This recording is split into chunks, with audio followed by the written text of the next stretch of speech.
Good evening and welcome to your Thursday edition of This Is Ibrox. Tonight I'm your host, Kieran Wallace, and I'm joined by one familiar face and one, I wouldn't say unfamiliar Hef. I think that's a wee bit this kind. I don't even know if that's a word, but I'm joined by Hef and Shug. Hef, magnificent debut last Sunday, so we've extended your contract and you're back again. How are you doing? I'm well, aye. It's an option to buy, loan option to buy, I think we've got here. But no, enjoyed coming on, and when Ian said about coming back on the day, I was delighted. So, brilliant, good. Excellent. We're delighted to have you. And Shug, you're not in the car tonight. You were like a staunch James Corden the other night. How are you? Yeah, I can only apologise. I let the standard down with the sound quality in the car the other night. I turned it down from This Is Ibrox to This Is Broadwood the other night. So, but I'm glad to be in the house, and hopefully the quality's a bit better. That's good. You look like you're about to go into Verdansk with that headset on, but I'll not touch you on that too long. Anyway, yeah, we're delighted to be joined by everyone. Plenty of comments rolling in so far. Get your questions in, as ever. We'll get through the best of them. We'll get the comments up on the screen and stuff. If you're watching along already, make sure you're subscribing, you're liking, you're sharing, all the usual stuff.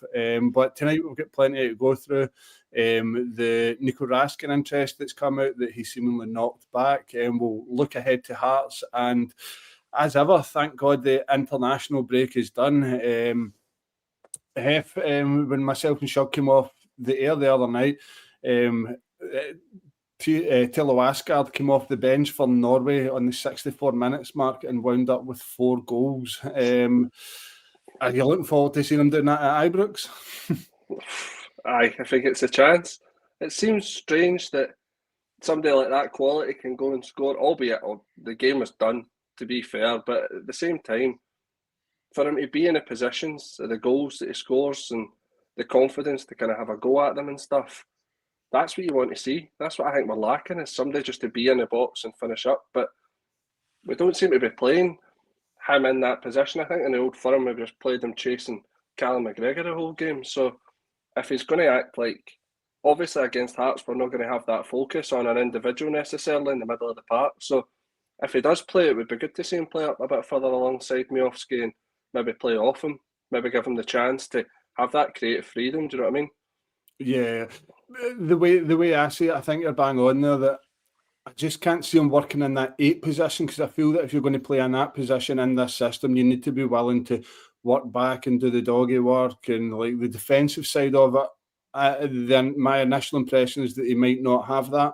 Whereas that if he played off a striker, which I can't really see him doing just because of the way that Russell Martin plays, and I then start to, I don't know, I then start to think to myself, like, what's he been brought into the team for? Like, how can we use him better? But you could stick that to a lot of players in this team, not just Asgard. But Shug, looking forward to seeing more of this guy.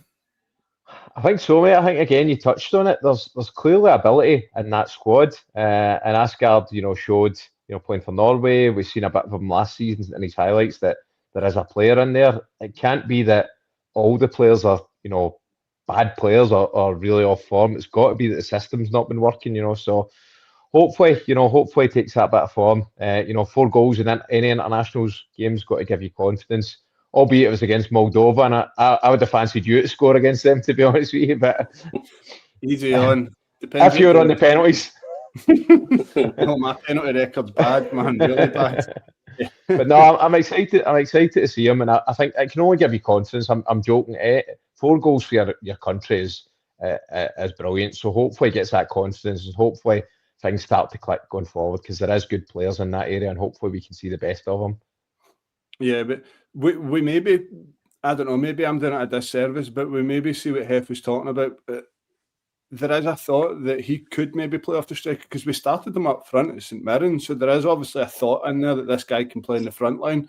It's just where, but he's to me, he's got the attributes to be a bit like an Aribo, where he's tall, he can be physical, he's very good technically on the ball, but I loved it when we signed him. Now I'm just a wee bit apprehensive, given the system and the style, that we might not see the best out of him. But look, we'll wait and see how it goes. Let's put it that way. I actually heard a funny story about that game the other night, that Haaland kept apologising to the goalkeeper every time he scored to get the goal difference up, because that's what the tiebreaker is now in these group stages. So should never apologise for scoring goals. Nah. Anyway, so we'll stick with you. Derek Cornelius, I think every man in the dog's seen this goal, playing in Cardiff, I think it was Cardiff Stadium or Swansea Stadium against Wales. I think that what we call in Scotland a thunder bastard of a free kick right into the net, seeing Canada win 1-0. Don't know about you, but I wasn't expecting this from Derek Cornelius when we signed him. Are you looking forward to that? Definitely. I mean, it's a huge bonus when your centre half can hit a free kick like that. I mean, the only one I can remember like that is Bruno Alves done it a few times. He could hit a good free kick, but we didn't see him probably enough. But a great strike, and if he's got that in his locker, it also brings up that, you know, the talk was he can also play left back. I think with that sort of left foot on him, he's a natural athlete. You think he can quite comfortably play there as well if we need him to. You obviously want him playing his preferred centre back. That's what I'm bringing him in for. But you know, if he can do both, if he's got that good a left foot on him, if he can, you know, bend in free kicks like that, it's a huge bonus. So I'm definitely excited with that one. Yeah, I like a centre back that can play full back, but as cover, it wouldn't be first choice. I think Jaden Magoma has been brilliant since he came in. When you think back to the sort of, not abuse, but the negativity from a majority of the fans that thought, right, we're signing a 19-year-old, how can he be first choice? And he's slotted in and he's done really well. So for me, that's Magoma's position to lose. But in terms of Cornelius, let's jump on to the Hearts stuff now. Have you seen enough of him that you would start him, especially talking about that problem position of the left centre-back? Is this something, if you were Russell Martin, you would have on your mind? I don't even know if it's necessarily about have you seen enough of Cornelius or have you seen enough of Fernandes and Giga to say that they have no warranted a place to make it their own. I wouldn't necessarily say that trying him in a game like Hearts, because for his sake it's probably, well, every game right now for Martin's a must win, let's be honest, but I think that he's probably unlikely to start him if Jigger's fit, and I think he probably slots in there and then he puts him in, maybe gives him 20 minutes, 30 minutes or something. But unless by the time that he's came back, he sees him fit and confident, ready to go, and he sees something on the training pitch that we've not. But I would rather see him take a punt and put him on, but I just don't see him doing it. I think he's too safe, he's too cautious a manager, and he gives that impression that his way's the best way, and I'll put Jig on because he's a man, and until I'm told otherwise. But could you see him feature? Maybe. I think Suter's obviously going to be the stay. He'll be the mainstay. He'll be in there regardless. But it'd be interesting to see if he does start. Then where does that leave Fernandes at nearly £3 million, however much he was, to if he's now going to be the third choice sitting on the bench to a lone player?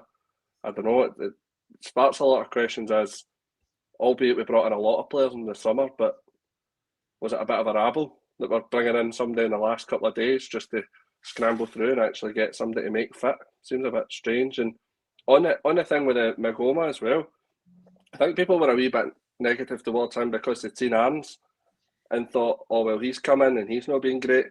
Is this another one? Is this another dud? But as you said, he's proved us wrong. Do you know what I mean? Yeah, I actually bumped into Magoma on Sunday night. I had a quick bit of short talk with him, just asked him about training and stuff like that. And the Monday morning, I didn't do the Rangers that thing at the airport or the video you seen, season ticket holder. Like, it wasn't like that. We were standing waiting on our lift home, and I just asked him, you train in the morning and stuff, and you forget how young these guys are. Like, I think back to when I was 19 and I was a wee idiot. But you do, and you think that what must they see online with the negativity and stuff like that. He was actually with his dad, I think it was. So he is very young, and you forget that these guys are in a cutthroat business, and Glasgow's a bit of a goldfish bowl that have swallowed up more experienced players than Jaden Magoma. So it was really nice, actually. But while we're on the Suter stuff, there, Hef, you mentioned that when I bring this comment up, AJ in the comments is saying Suter cruised the international games. Now, when we spoke about that left centre half position being, would you bring Cornelius in, and you touched on, well, would you play Giga, would you play Fernandes? Suter has been playing that left centre back position now. 2 clean sheets for Scotland, always seems to show up against a very good Denmark side as well, away from home. Do you think it would be a good move on Saturday to move Suter into his more comfortable right centre back position, or do you still feel that the system would fail him either way? I think you've got to play your best players in the best position. So if Giga's got to be if it's going to be the difference between Giga or Cornelius, like we're saying, I think it needs to go against Suter being in that position. There's no point in putting somebody who's not performed consistently well in Giga on the right side to accommodate him to maybe hope he gets better when Suter's shown on that right hand side of the centre half that he's kind of made that his own. And I know that there's a lot of negativity with Suter, and I know that sometimes it is a bit, he's no the real deal, he's no the end product. We would still like to see something more, but I don't think anybody could argue that out of the 4 that are there, that he is by far the best that we've got. Yeah, and your good mate Ian Mitchell here in the comments saying, different being a centre back for Steve Clarke's hoofball compared to Martin's style, though. I don't know about comparing the 2 styles right now, Ian. One has a style and one hasn't. Aye. Shug, sticking with the defence, I think we've covered the centre back position extensively. Right back seems to be a point of contention of who starts there. Feels to me that Russell Martin favours Max Aarons, given what we've seen so far, but I think the supporters base, believe it or not, favours Tav. Which way would you go for Saturday? It has to be Tav. I don't think there's any question about that. And listen, we've all come on here and criticised Tav and maybe felt that it was closer to the end of his time at Rangers. But there's no doubt he's been all right since the start of the season, and Max Harlan just is not produced yet. I think you noticed the difference in the Celtic game, just his experience. I thought he played well. So he's got to keep that jersey in there. The pressure's on as well. The pressure's on us for this game. So I think you need Tav in there. I think that's a no-brainer for me. He's got to start Tav. Yeah, excuse me. Sorry, I was just taking a drink there. Yeah, I think Tav's actually been better with the rotation, with the rest. Like, you know, you get to an age, what is he, 32, 33 now? Trying to go that Sunday, Thursday, Sunday, Thursday, Sunday, Thursday, like, it catches up on you, especially at that age. So I think one thing that's went in Tav's favour, and we've seen it on Goldson when he was here as well, and it might benefit a lot of other guys, that when they don't play international football and they get that, it's almost 2-week rest, they come back refreshed and it extends their career. And you look at his fitness record and his injury record, and it's been prolonged. And I think I can only think of one period last season where Tav was out injured. Credit to him for how he looks after himself, but it just shows you that wee bit of rest makes such a difference. We'll jump into the centre mid position, Shug. We touched on it on Tuesday, but didn't really go into it. I think we've seen 8 different combinations in there now. So if Russell Martin doesn't know his strongest middle 3, then how do we? But we'll take a wild swipe at it. Who would you be going with on Saturday? I mean, look, you're right. It has been wild. Now there's going to be rotations because there is so many games, you know, and there's different challenges for different games. We saw it under Gerrard; they would regularly switch the midfield 3.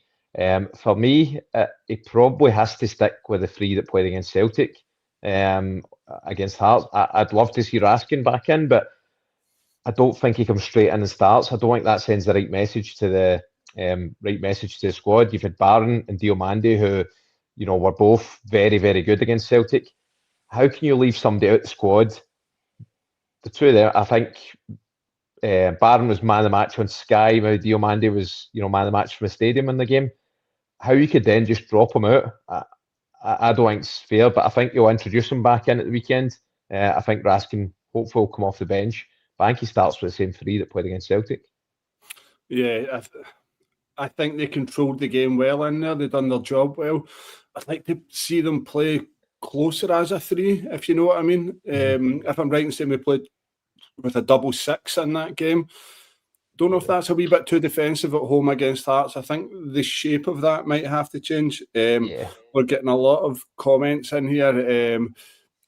We've got Phil saying Dio, Raskin and Asgard to link the play. We've got Robert Fisher saying 2 players plus Raskin, that's it. Play the best midfield we have. Everybody's including Raskin here. And I take your point, Shug. It feels that the message it would send out would be wrong. It also feels that what would that say about Russell Martin, if you know what I mean? That they've had this tiff. Raskin's been told to stay at home, dropped from our biggest league game of the season so far. I know that every game that we play going forward will be our biggest league game of the season. And then just to throw him back in ahead of somebody like Barron who played well. I know there's no love in football when it comes to winning games. But it would be wrong. Who have you got for your middle three? I would probably agree with Shug there. I would probably keep the same 3. But then it's whether or not, if he goes with the 3 and then he plays with the... We were talking about it on Sunday, that idea of the 4-2-3-1 and pushing it up a wee bit more. And if you're doing that, I think the obvious one is to put Asgard up there just off the striker like we were talking about, and then leaving the 2, whoever those 2 would be, whether it is Diomande just to kind of sit and float in between, and leaving Barn to kind of do the doggy work at the back and kind of sweep in front of the back line. But I was looking there, that's why I was just checking up the Hearts. They play with a midfield 5. In the middle is Devlin, Birmingham and Spittle. Now, 3 workers. As strong a middle 3 as you're going to see outside them. So if Devlin's going to be a pocket, so a wee bit of a pocket rocket in there, so you'd want maybe somebody like Barn. I know that they're probably playing in similar positions, therefore they probably wouldn't interact that much, but trying to keep somebody like Birmingham for breaking the lines or Spittle, I think having somebody like Barn in there would probably be the better option if he's not going to play Raskin. If he is going to play Raskin, I think he could do that job probably better, if not to the same standard. But it's going to be trying to break in and trying to make sure that we can cause as much damage in that back 3. So I would like to see Asgard playing a bit further forward so that when he does get the ball on that turn, he's not doing it at the halfway line. He's doing it maybe closer towards the box where he can make a bit more of an impact. Yeah, absolutely. Excuse me. I think Devlin is an absolute stick-on for the bet builder for a booking at the weekend. Every time. He always is. We comment here from Robert Fisher saying, can't compare Barron with Raskin. Martin has to forget about perception and go and win the game. I could not agree more. Ian, again, off the podcast. I think, Ian, you should have just maybe come on the night and I could take a break. But anyway, mate, sad times that a Hearts midfield gives me the fear they'll dominate us. I don't know. I felt that about the Celtic midfield and they didn't dominate us. So, yeah, I'm not really fearful. But again, I'm not really excited at the same way as well. While we're here, we're about the halfway mark. If anybody's not subscribed so far, make sure you do. It goes a long, long way for us growing this channel and making things bigger and bringing you a better product. Also, if you're listening later on the audio only on your podcast, make sure that you're following us or subscribing to us on any platform. We're available on them all. And give us a wee like. Thank you for all the comments so far. We are getting through the questions. Shug, frontline, the front 3, plenty of options there. With £8 million man, Sharmite. Miovski done unbelievable against Celtic. I'm really excited by him. You've got Murgasama and I was actually going to say Birdman. Ant-Man to choose from. Give me a front 3. Let's go. I mean, I want to see Gassam go back onto the left side. That's one thing I want to see. I thought Moore done okay out there, but I thought Gassam, he wasn't quite as effective in the Old Firm game. So I would probably move him over to the left. I'd keep Miovski through the middle. And it's tough. I think you'd probably bring Ant-Man back in and see if you do it wide. Toss up between him and Moore probably for me. I think they'll both play a part. I think Curtis might come on and play a part as well. In terms of your strikers, Chermiti's not really played a lot of football. He probably comes on, later on in the game. But I'd probably go with... I'm going to go with Gassam, Miovski, and Ant-Man. Yeah, I think I said it on Tuesday as well. I think the players around him need to learn how Ant-Man plays. I feel that Tav would be better at right back with him. Tav's got the ability to come inside rather than go down the outside and clog up his space. A guy like that, you need to get him isolated against his fullback. You need to get him working that line, especially being a right footer on the right wing. It's so important that there's no overlapping runs there. That has got to be his space to run into. And I really hope they've analysed it and seen it that way. Any changes for you there, Hef, Moore, Shermiti? No, I think if you're a betting man, you're putting on Shug's front three. I think that's the one that seems the most obvious. Again, I would kind of going back to the Cornelius and Suter argument is you've got to play your players in the best position that they've shown, and whether or not he's seen something for Mikey Moore to say he will absolutely rip them apart if we play him on the left. He'll take Ralston to town, but at the same time, Gassam had been doing it for weeks on end beforehand. I mean, of all the signings that we've had, he's probably been the one that's got pass marks most regularly. So to change him, I thought it was a bit of a nightmare because I thought he would have absolutely ripped Ralston apart if he had got the chance. Sorry, I thought he would have ripped Tierney apart, having given the chance. But I still do think that there might be a bit of change in that if Ant-Man doesn't play for the start, then I don't know. I think you're probably right in what you're saying. I think it's going to be that front three, but I think similar to the kind of Raskin argument as well, putting Shermiti on with that price tag on his head, albeit it's not his fault, he didn't pay for it himself, but fans are going to want a hat-trick straight away, or fans are going to want to see, and if they're not getting the goals, they want to see the impact straight away, and I think it's a hard game to go on your first game with big slugs like Halkett and that in the back who are going to be elbowing you in the face the whole game. He's not going to get the chance to show that kind of technical ability. I know he's a big boy, he's 6'4", That's but right. to kind of muscle in amongst them and try and get on the ball in a game like that, probably not the one to start him on. I think show him what it's like, bring him on with maybe half an hour to go, 20 minutes to go, and then start him in the Hibs game if you feel like he is going to be your starting striker. Yeah, and then on back to Miovski, sorry, a wee comment coming in here. I think I just want to clarify what I said. Arthur stood in the comments saying, did Miovski play brilliant against Celtic? I don't think he did. The reason I'm saying that, I've had to sit for 2 years and watch Dessers. So if that's Dessers up there compared to Miovski, then that's a brilliant performance in my eyes. Nah, in all honesty, I thought his hustle and bustle was great. Exactly what Hef said there. Physical centre-back. Miovski loves that kind of battle. You think back to how much he bullied Connor Goldson when we played against him, and Goldson was a physical centre-back that could hold his own. So yeah, that's why I backed Miovski. Shug, we're quickly running out of time. We'll probably not get to the Raskin stuff, but yesterday Rangers received a €20,000 fine, and we also received, I think it was a suspended ban for away games in Europe for flares. Quickly on that, how many flares did you have in each hand, and how did you get them into the grip? Where do you stand in the whole situation?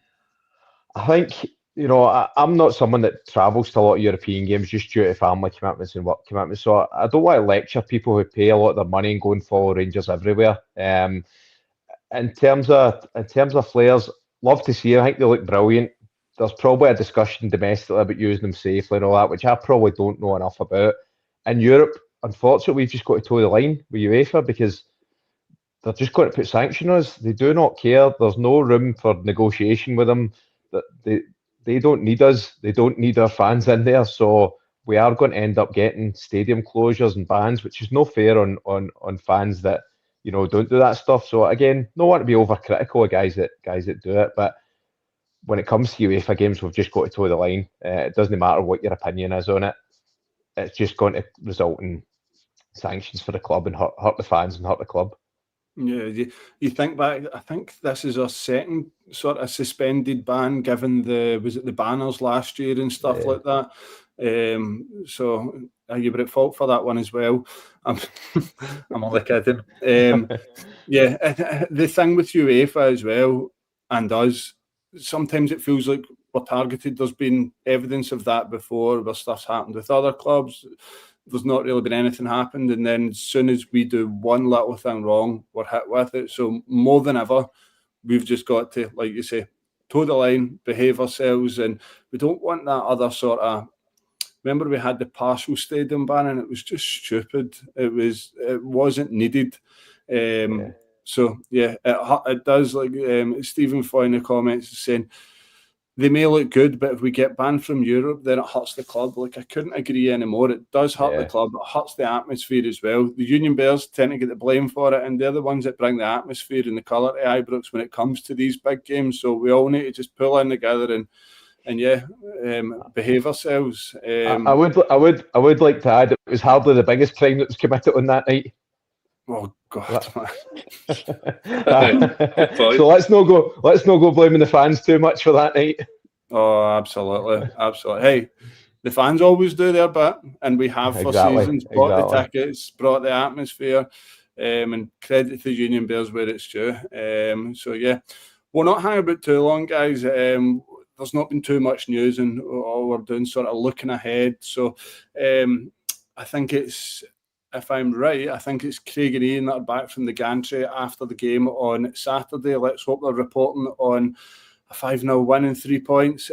I'll grab you for a quick prediction. Hef, give me a nice positive prediction and one that will kickstart the Russell Martin era. I'm going to say 3-1. 3-1 to... That's me being very hopeful for Rangers. Well, I left that open there for interpretation, but no, hopefully Rangers. 3-1 Rangers. Good man. And Shug? I'm going to go a 2-1 Rangers. Rangers win with Raskin scored in the 94th minute. Oh my God, man.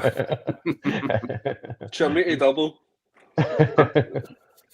I'll go 2-1 as well. Russell Martin will bring himself on ahead of Raskin and score a header for a corner in the 95th minute. Right, thank you everyone that's tuned in, especially everyone that's commented. Please remember to like, subscribe and share and all that jazz. Hef, magnificent as ever. It's your second one here, but I think we're going to be looking for a release clause to bring you in on a permanent, mate.